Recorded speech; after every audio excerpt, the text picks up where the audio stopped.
Welcome to Attorney 911, the podcast. With attorney Ralph Manginello. Let's get some answers to the most asked questions. We break down the legal issues and provide expert advice to help you navigate life's legal challenges. You might even call us your first responder to a legal emergency. Up next, real-world cases, valuable insights, and practical tips you can use today. It's time to get smart like a lawyer.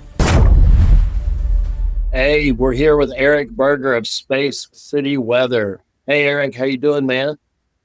I'm doing great, Ralph. It's the nicest day we've had here in about 6 months in Houston, so I'm certainly enjoying it. You're doing a great job. I mean, obviously, because of everything that you've been doing. My wife is a huge fan. She's glued to your page, Instagram, Facebook page, and she's like, "Well, Eric says," Eric. I'm like, "Okay, I love it." So anyway, whatever you're doing is definitely working, and we appreciate the weather. Thank you. I guess, yeah. So I guess up first, when I'm introducing you, I believe you are a Texas Longhorn. That's correct. Yep. Class of 1995. So I was 1995 as well. I'm sure we were ships passing in the night, but that was a good year from what I recall. It was a great year. So a long time ago, all of a sudden. Yeah, no kidding. It's 30 years as of next year. Yeah, so we have that in common, and then we have those two things in common. And the other thing is, I know you wrote a book about Elon Musk, and I'm a big fan of his ingenuity, the way he thinks, the way his processes work. I read his autobiography, which is, amazing. And so tell me, how you got interested in what he was doing. So I've been writing about space for the better part of 20 years and really gotten interested in commercial space for the last 10 or 15 years. And SpaceX is the most important story within that industry. They're really revolutionizing space flight. And so I went to Elon back around 2017. I said, I think it's time to tell the origin story of SpaceX. And so he basically, talked to me for quite a bit for that. And I interviewed all of the early employees at the company and wrote Liftoff about kind of the initial flights of their smallest rocket, the Falcon 1. And then just in September, I published a sequel to that called Reentry that looks at the last 10 to 15 years of SpaceX with the Falcon 9 rocket and Falcon Heavy and Dragon spacecraft, kind of setting the stage for everything they're doing now with Starship in Texas. Yeah. So wasn't it the other day that a smaller rocket or something, they captured one? It was a very big rocket on Sunday. Yeah, they launched Starship from Starbase in South Texas.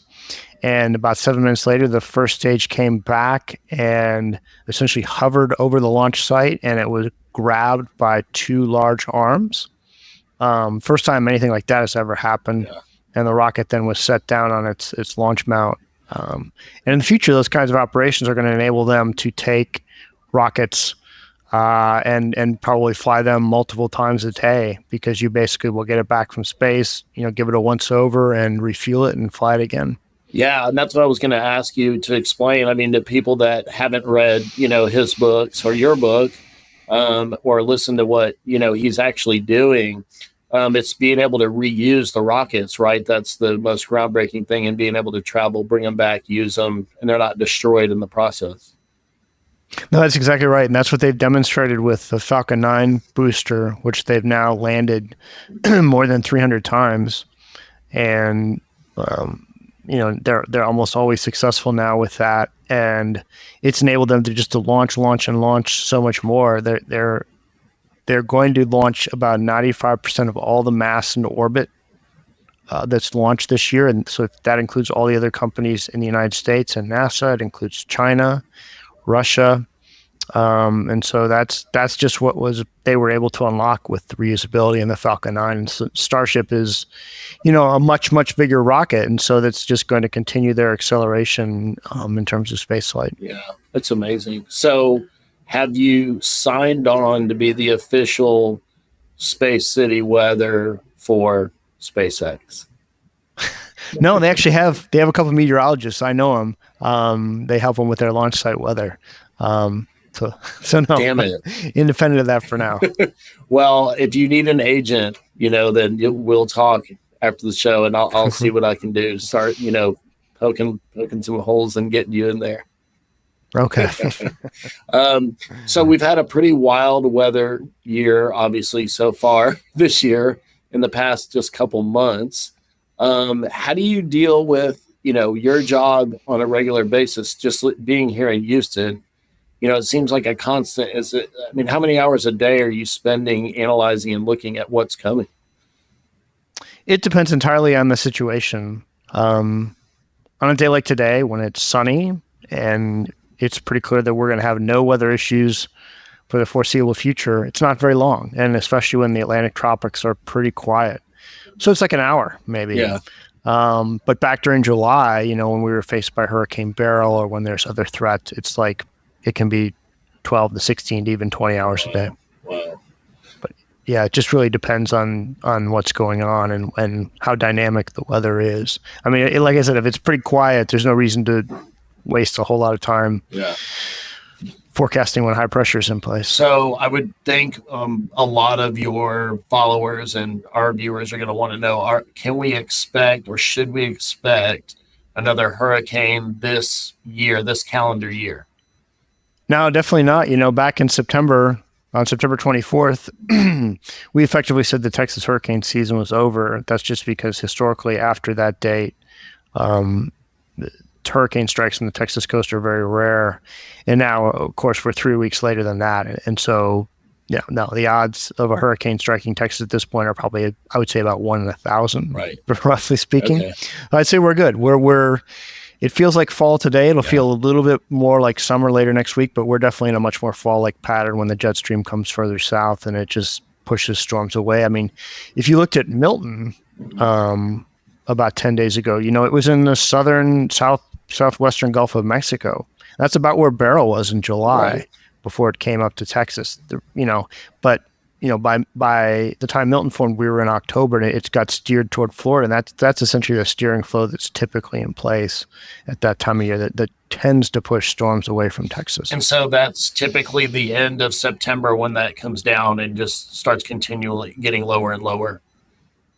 Yeah, there's several factors you like to see it in place, but yeah, when you get to September, late September, and you've seen a front or two come through, and the jet stream, as I say, starts to dip down, you start to feel pretty good about the state's chances of avoiding storms for the rest of the season. Yeah. And the Atlantic season does run, of course, until November 30th.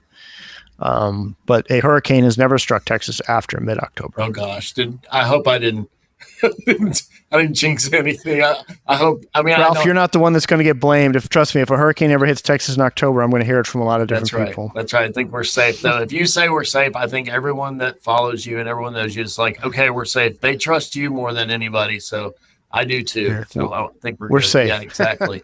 But when a storm is headed our way, like Beryl, and you were spending that much time analyzing and predicting and seeing what we're going to deal with, what are some of the things, like the top 3 things you put out on your page and tell people, be aware of this, or this is how to keep yourself safe? Like, what's the top 3 or 5 things you're just, talking about? Well, I think everyone always needs to understand their vulnerability to 3 different factors with a hurricane. You've got wind, storm surge, and inland rainfall. And so storm surge obviously really only affects people along the coast or along Galveston Bay and the ship channel, basically anywhere where water can be pushed inland. But like if you're in Pearland or Katy or the Woodlands or, downtown Houston, you don't really need to worry about storm surge. Right. So your vulnerability to storm surge. Obviously, Galveston Island is a much different story. And then inland rainfall, everyone who's here during Hurricane Harvey in 2017 understands the high-end potential for inland rainfall. That was essentially the worst case scenario, right, I think, for inland rainfall. But it's definitely a threat. And then the third thing is wind. And during Beryl, that was the major component of that storm that was really threatening for most people. Yeah. And I'll be honest with you, the biggest concern I've always had with hurricanes is wind, because that is that has the potential to cause the most widespread damage and create the most havoc long term. Right. And Beryl was a pretty significant event. Like, it knocked out power to about 90% of residents in the area, and it caused a lot of havoc. But the reality, it was a Category 1 hurricane that made landfall about 75 miles from downtown Houston. So, if you get even a bigger storm, more powerful storm making landfall there, it causes significant problems for Houston. So really, you need to understand your vulnerabilities to storm surge, wind, and rainfall. And I think we have a good sense of storm surge and rainfall, but we really don't have a good sense of wind. I don't think you can really compare Beryl to a realistic worst case scenario, because that would be much, much worse. Right. Well, and you're a certified meteorologist, and I'm sure that, CenterPoint and these billion-dollar companies have to have access to certified meteorologists, I would hope. But so how do we talk about, or where does the conversation go when, someone like you, who doesn't have nearly the amount of resources, but you're very knowledgeable and you study and that this is going to be a big storm. And then these companies, they let Houston down. And I don't know the reasons. I'm not, in that arena, but maybe you do or don't. But I mean, how are they so unprepared, or was Houston so unprepared for what happened? And I mean, all your friends, my friends, family, they didn't have electricity for a week. Yeah. I mean, it's a big question, and I'm not entirely qualified to answer it, but I would say a couple of things about that. First of all, I don't think that CenterPoint's feet have been held to the fire from a regulatory standpoint, or from just, this is a private company who's in charge of a very kind of public commodity, right? Like, everyone needs electricity. So who's watching over CenterPoint, and are they doing their job? And it's not clear to me they are. But CenterPoint's motivations were not, I don't think they were to provide power in all situations. I mean, they're private companies. They're seeking to deliver profits to shareholders. Right. And so, if you look at the amount of money that they were spending on simple things like clearing trees from power lines, and that was really the issue with Beryl, right? Is you had downed trees and tree limbs that were knocking out power poles and things like that. Yeah. There were other factors, of course, but if you look at the amount of money CenterPoint was spending on that per customer compared to a lot of other electricity distributors, that was significantly less. Yeah. Beryl was, in the last 3 or 4 days, Beryl was pretty well forecast in terms of, we knew that there was the potential for some significant winds in Houston.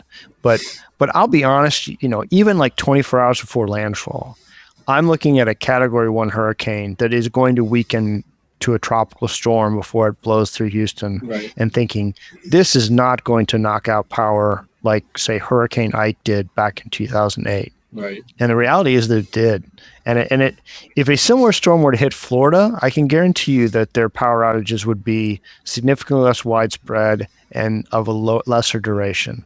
And so we have to ask ourselves, why does Texas allow us to have electricity distributors that are not particularly well prepared, it seems, right, for these kinds of events? Right. Well, and the other thing, I mean, I think you make a good point, though, is that no matter what models you have or what you've studied, I mean, every storm is somewhat unpredictable, right? I mean, absolutely, yeah. And so, having said that, like you brought up, what triggered in my brain was Tropical Storm Allison. Was that 01? 2001, June 2001. And I remember it well. It was supposed to come and it was going to rain and everything. And the next thing you know, I mean, that was like Harvey in a sense. Everything was underwater, but no one, I don't think, predicted that we were going to, be underwater from that. And so it just seems to happen to us, is I guess my point. Well, Allison was interesting. So this was June 2001. I had been at the Houston Chronicle for a couple of years at that point, and wrote a little bit about weather. But, I had never lived on the Gulf Coast before, so I really didn't know what I was in for. And, I remember coming ashore and being pretty wet, but, not that bad. And then it stalls and then it comes back and I certainly did not expect it to come back that Friday night. I'm not sure forecasters, I was not a meteorologist at the time. Forecasters really expected it to come back. I went out with my friends to a rock concert that evening, and it just caught me completely unawares, right? So I think it caught the vast majority of people. And that was really before the proliferation of online news and certainly any social media. And so it was really hard to get warnings of impending storms. But yeah, Allison was super bad. Everyone kind of thought that was the reasonable worst case flood storm for Houston. And then Harvey comes along 16 years later and completely dwarfs it in terms of the magnitude. I had a bunch of friends in the Allison storm that had gone out that night. We're the same age, so that was our going out time, I guess. And they were just stuck at whatever bar they were at, all night. They're like, we couldn't go anywhere. It was feet of water out in the parking lot. We're just stuck there. So, that was definitely catastrophic. But now, and looking back, I don't remember. There was a Hurricane Alicia in the 80s. There was other storms. 1983. Thank you. And then, but since Allison, it just seems like we've just had a steady dose of just pretty catastrophic, history of catastrophic storms here.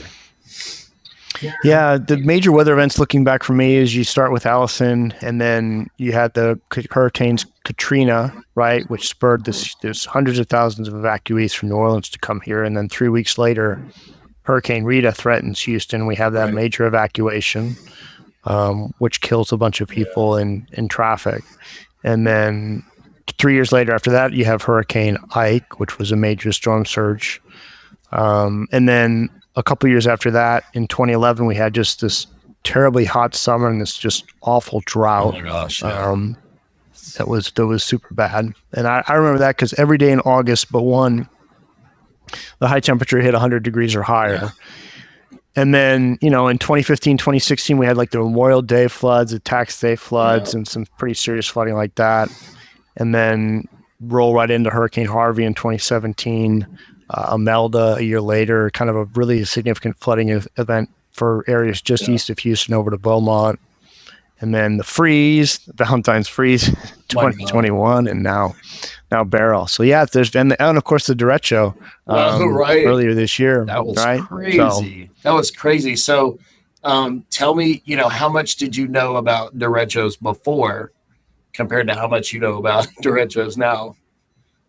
From an academic standpoint, I knew about derechos, right? I knew what they were, and there had been a couple big high-profile ones in the Midwest and in kind of eastern United States. But I'd never really given much thought to one occurring here. And it didn't really strike me until afterward when Matt and I were talking about it. And he said, you know what? I think that may have been a derecho. And he started sort of calling it a probable derecho. And then a few days later, the National Weather Service came out and confirmed that it was one. We get some incredibly crazy weather here on the Gulf Coast, and it can be a lot to keep up with. So there are times where it is really exhausting to go through all that. And then there are times we had a period of August and September here where it basically didn't rain and we didn't really see clouds, for a month or two. And that's obviously incredibly easy to forecast. So what do you see trending, looking into let's say the beginning of 2025? You mentioned the freeze that happened 2 years ago. Can you start looking now and saying hey, there's X amount of chance of a freeze in February? It's usually coldest in January, February. Or it looks pretty good. How do you start looking at that? Well, I don't put much stock in seasonal forecasts because the last freeze happened during an El Nino winter, and La Nina winters are typically fairly mild, and we had this super hard freeze.